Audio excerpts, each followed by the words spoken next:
ఈరోజు రాజధాని విషయంలో నేను జగన్మోహన్ రెడ్డి గారు సుదీర్ఘంగా ప్రెస్ మీట్ పెట్టడం జరిగింది.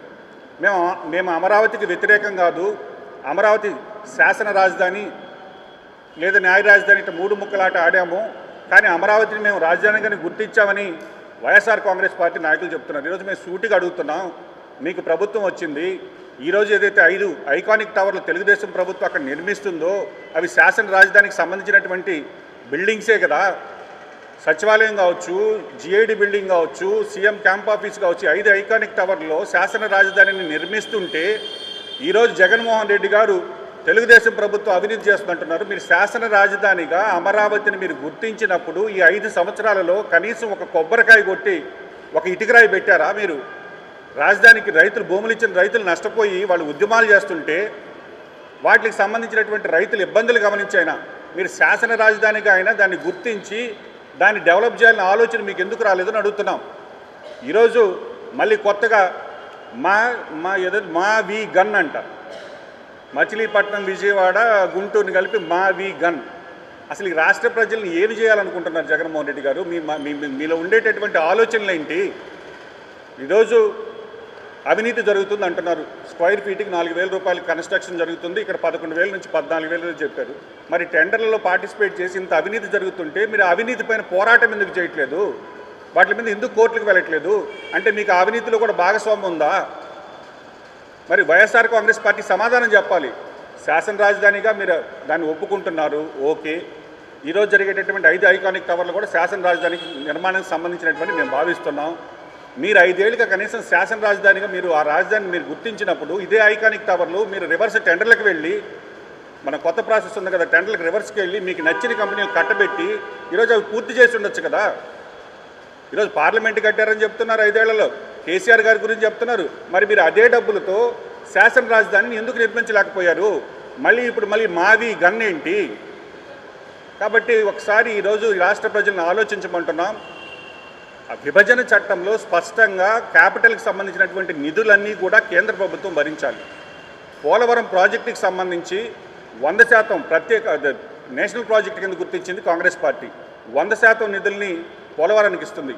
ఈరోజు రాష్ట్ర ప్రజల్ని, రాష్ట్ర రైతాంగాన్ని ఒకసారి ఆలోచించమంటున్నా. పోలవరం ప్రాజెక్ట్ అనేది ఈ రాష్ట్రానికి జీవనాడి.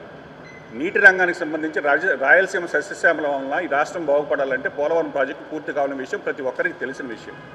పోలవరం ప్రాజెక్టులో నీటి యొక్క నిర్మాణం ఎత్తు 45.7 మీటర్ల లెవెల్లో మెయింటైన్ చేస్తేనే రైట్ మెయిన్ కెనాల్ కావచ్చు, లెఫ్ట్ మెయిన్ కెనాల్ కావచ్చు, పవర్ ప్రాజెక్ట్ కావచ్చు, ఇవన్నీ రన్ అవ్వాలంటే ఆ లెవెల్లో వాటర్ మెయింటైన్ చేయాలి.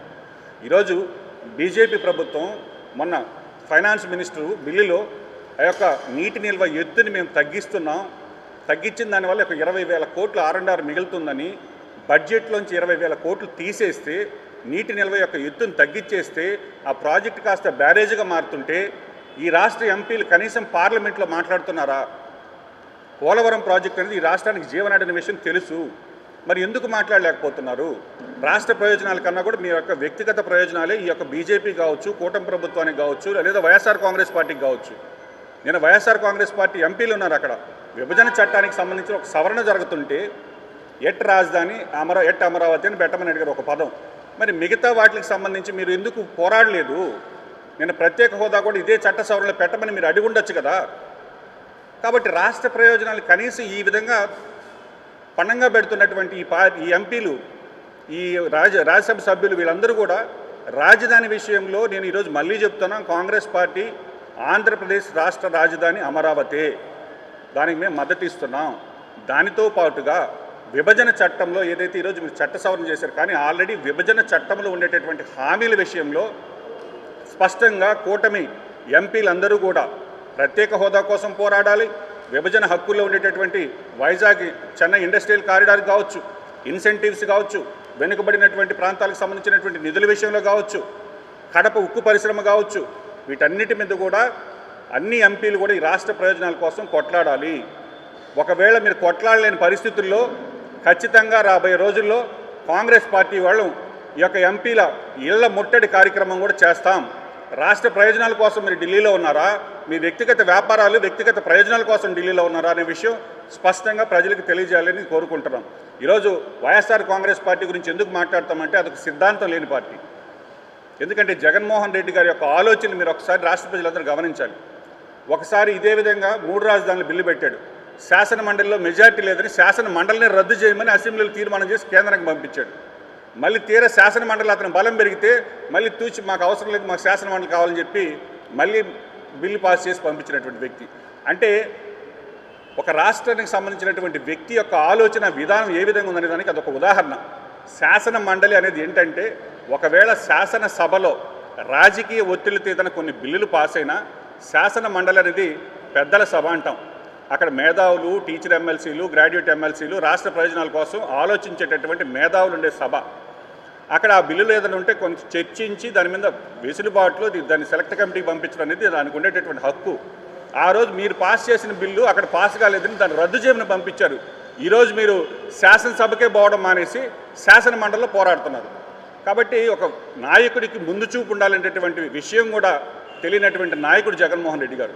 కాబట్టి ఈరోజు మళ్ళీ చెప్తున్నాం, మావి గన్ను ఇట్లాంటి ఆలోచనలు మానేయండి. అక్కడ మీరు ఏదైతే ప్రస్తుతం అమరావతిగా కేంద్రం చట్టంలో పెట్టడం జరిగింది, ఆంధ్ర రాజధాని అమరావతిగా కొనసాగించండి, విభజన హామీల కోసం కొట్లాడండి, అప్పుడు మిమ్మల్ని హర్షిస్తారు తప్ప ఇట్లాంటి కన్ఫ్యూజన్ నిర్ణయాలు తీసుకోవద్దని జగన్మోహన్ రెడ్డి గారికి సూచిస్తున్నాం. అదేవిధంగా కూటమి నాయకులు కూడా చెప్తున్నాం, ప్రత్యేక హోదా కోసం ప్రతి ఒక్కరు కొట్లాడాలి. ప్రత్యేక హోదా వస్తేనే ఆంధ్రప్రదేశ్ బాగుపడుతుంది, పరిశ్రమలు వస్తాయి, మన బిడ్డలకు ఉద్యోగాలు వస్తాయి. కాబట్టి కాంగ్రెస్ పార్టీ యొక్క ఎజెండా ప్రత్యేక హోదా సాధించడం, దానికోసం పోరాటం కొనసాగిస్తాం.